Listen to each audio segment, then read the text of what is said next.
itong paglilingkod ko by faith, you don't have to understand. You have to believe. And then you will understand.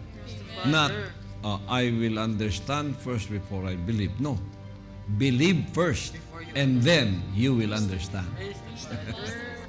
There is no place of doubt in believing. Pag nag-doubt ka, even 1%, you are not believing. Believe is hindi rin blind faith. Believing is what Jesus Christ has said. You believe in me, believe also in God.